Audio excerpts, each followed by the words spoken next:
Bauerndorf ein Kind geboren worden, hat keiner so ein Wetter gemacht, wie heut mit unsere Kleinen.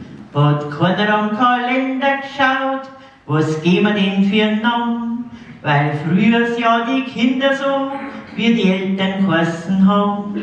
Weil früher ja die Kinder so, wie die Eltern geheißen haben.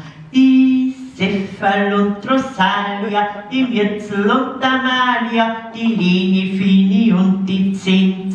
Die Stasi war ja aber schönster, hier ist der Natz, der Sepp, der Hans, der Simmerl, Blasi und der Franz, der Rupp, der Jockel und der Veit. Kein Mensch hast mehr so heit.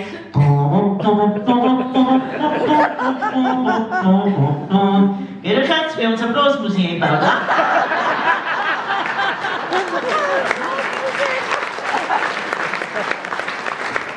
In unserem Bauerndorf ein Buch in die Schule geschrieben.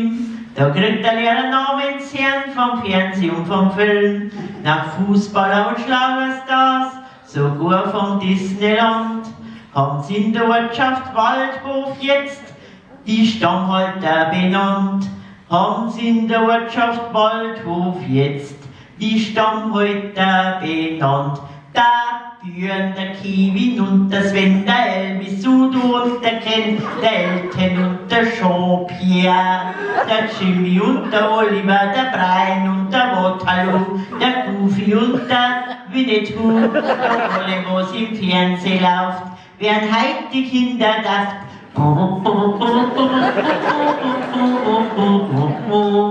Hat früher noch die Bauernmarkt, so geheißen wir ihr Kur, muss heute noch wird Strohreit kriegen, sonst passt es nicht dazu.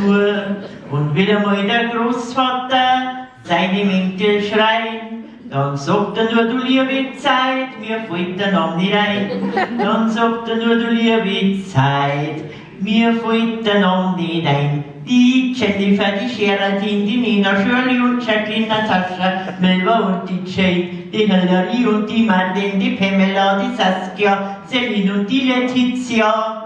Zu Namen haben die Frauen heut, das passt in unserer Zeit. Da hier ist der Natz, der Sepp, der Hans, der Simmerl, Blasi und der Franz, der Rupp, der Jockel und der Veit. Kein Mensch hast mehr so heut, jawohl.